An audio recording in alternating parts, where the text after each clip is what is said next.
5, 4, 3, 2, 1, 0। भारत के लिए गर्व का लम्हा रहा कि इसरो ने 16 अगस्त को 175.5 किलोग्राम वजन के EOS-8 यानी अर्थ ऑब्जर्वेशन सैटेलाइट 8 को कामयाबी के साथ लॉन्च किया।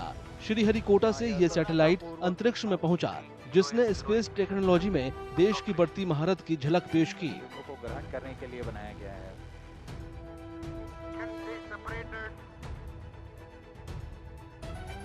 सिर्फ इतना ही नहीं, इस लॉन्च ने भारत के latest innovation small satellite launch vehicle SSLV D3 से दुनिया को रूबरू कराया। ये छोटा सैटेलाइट लॉन्चर है। ये भारतीय वैज्ञानिकों की काबिलियत का दोहरा जश्न है, जो देश के इनोवेशन और एक्सीलेंस में एक और मील का पत्थर साबित होगा। सफलता को प्राप्त करता है। आप सभी दर्शकों के लिए आपका दिन मंगलमय हो। It was a very successful mission. Everything went very nominally.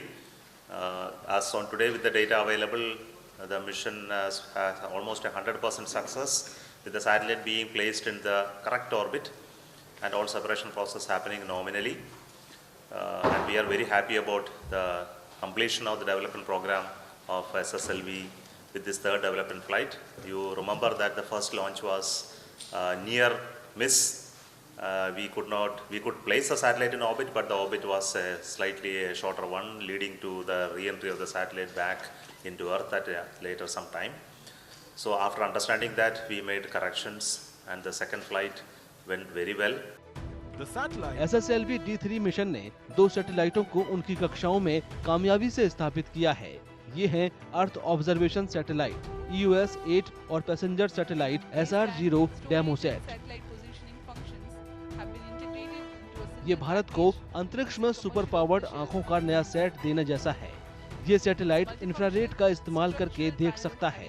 इसका मतलब है कि ये जंगल की आग को देख सकता है, पर्यावरण परिवर्तनों को ट्रैक कर सकता है और आपदा प्रबंधन में भी मदद कर सकता है। EOS-8 मिट्टी की नमी की स्टडी करने, बाढ़ का पता लगाने और यहाँ तक कि वैज्ञानिकों को भविष्य के लिए तैयार करने में भी मदद करने के लिए जरूरी चीजों से लैस है। We have done this third development flight. Now, beyond this, the program is to manufacture and launch this rocket for commercial purpose. There are 2 routes for realizing and launching. There are satellites which will be launch vehicle which will be realized by NSIL in the interim period, where they will fund and realize the rockets whichever is required for commercial purpose. They will fund ISRO to realize and supervise from industries and launch.